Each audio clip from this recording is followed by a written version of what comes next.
Hey everyone, welcome to this video. Let's talk about creating and running AI agents. So as we talked about earlier in the course, at the most basic level, you can think of an AI agent as just a LLM reasoning model that can plan and achieve a goal in the real world because it can perform actions through the tools you give it. And in this video, we will run a very basic AI agent that does the following.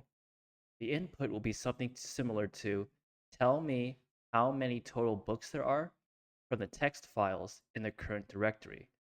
And in the current directory, we will have two example text files called bluebooks.txt and redbooks.txt, where one says 7 blue books and the other one says 5 red books. And hopefully the output text file will say 12 total books because the color of the books doesn't matter for how many total books there are. And for our AI agent to work, it needs tools, right? So we will have a tool for finding text files, a tool for reading a text file, and a tool for writing a text file. Let's talk about a code agent or code agents. As the name suggests, you can create and run your own AI agent code from scratch or mostly from scratch. What do I mean by mostly from scratch?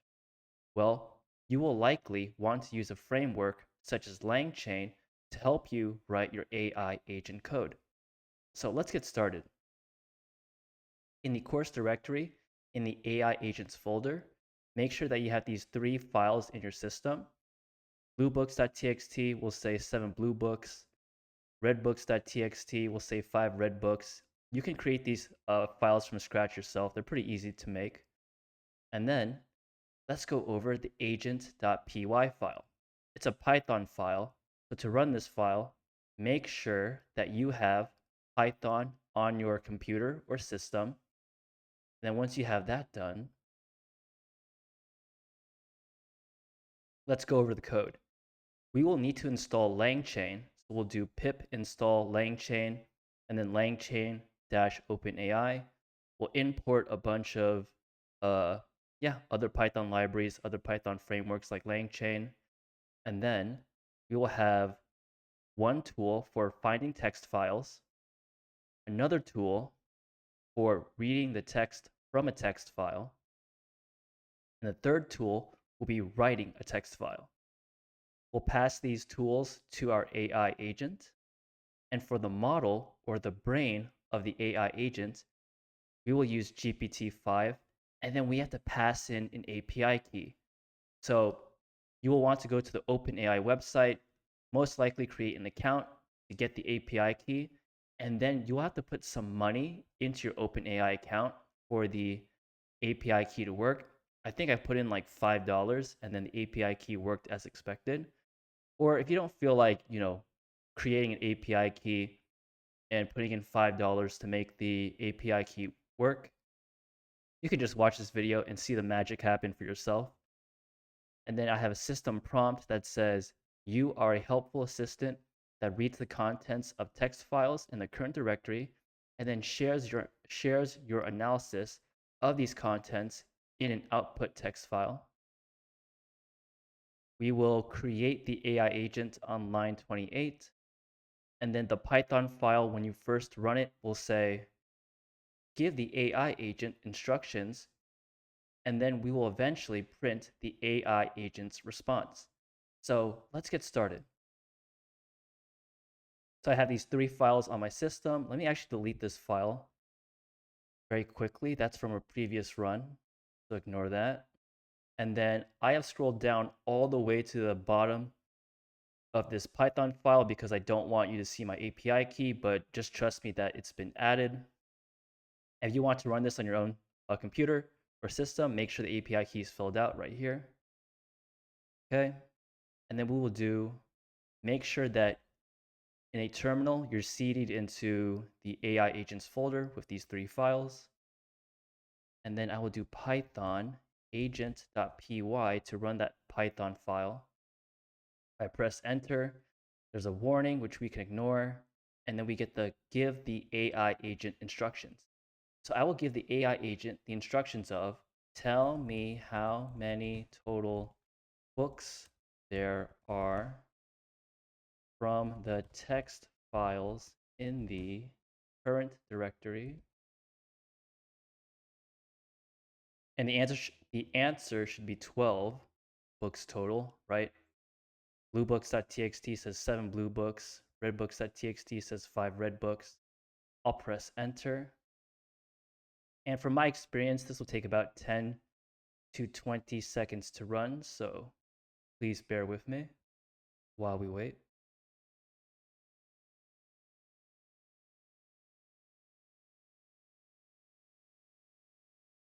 Cool. So the AI agent says, I found 12 total books. I've saved the details in booksummary.txt, and says, yeah, total books of 12, which is correct. Now, on the surface, this doesn't seem that impressive, but do remember that what we're doing here is in our agent, we give a reasoning model several tools, right? So that it can take actions or meaningful actions in real life, like create this output txt file for us to work with right here, or in this case, it's called booksummary.txt. All right, so we just went over a code agent, but what about a no-code agent? You could run and create your own AI agent entirely through a graphical user interface, which means no code required, such as by dragging and dropping things around. So for a no-code agent example, I will use a website called N8N, and here's my AI agent. It takes an input, like a chat message, it delivers it to this AI agent box, and for the brain of the AI agent, I will use GPT-5, same as my code, and then I will give this AI agent a tool to make a HTTP request to this URL. And what this URL is there is a website called JSON Placeholder where it says free, fake, and reliable API for testing and prototyping. If we check out some of their endpoints, let's go to users. That should return 10 users. If we visit that endpoint, we get 10 users returned with some data like address, phone, a company, presumably the company that they work for.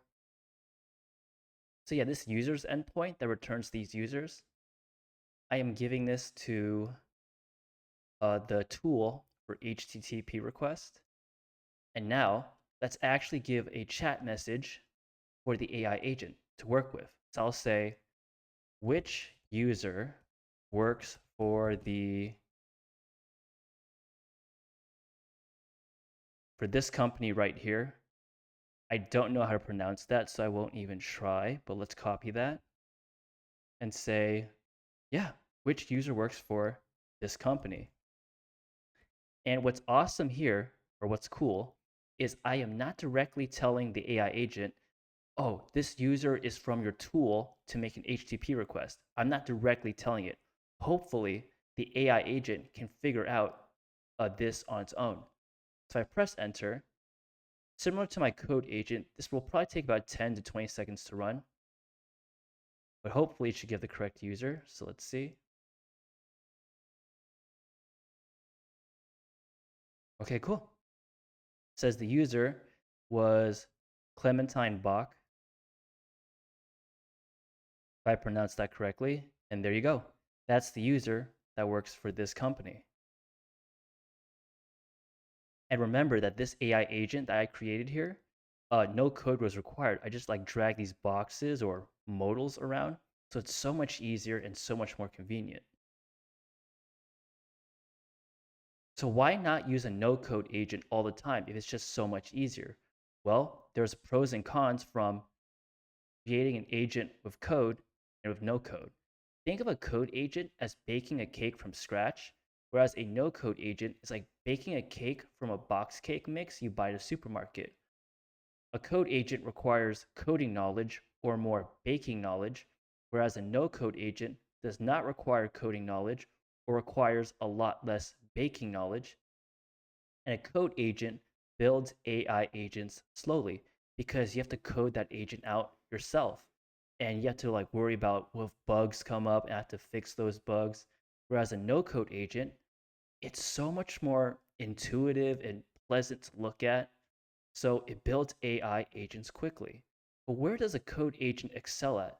You get complete customization because a no code agent, based on a no code agent product you're using, you will have limited customization. And a code agent is less expensive financially in the long term because a no code agent, you have to pay extra costs to the no code agent product you are using. So, when to use a code agent, like we did here, or when to use a no code agent, like right here at the N8N website. Yeah, when to use one over the other. Well, if you want to create an AI agent for a basic goal, process, and only need the AI agent for your own personal use or for a small group of people, a no-code agent may be optimal since it allows building an AI agent quickly. However, if you want to create an AI agent for a larger goal slash process, such as for a large business, a code agent may be optimal since it allows complete customization and is less expensive in the long term. Okay, that's it for this video. Thanks for watching and see you all in the next one.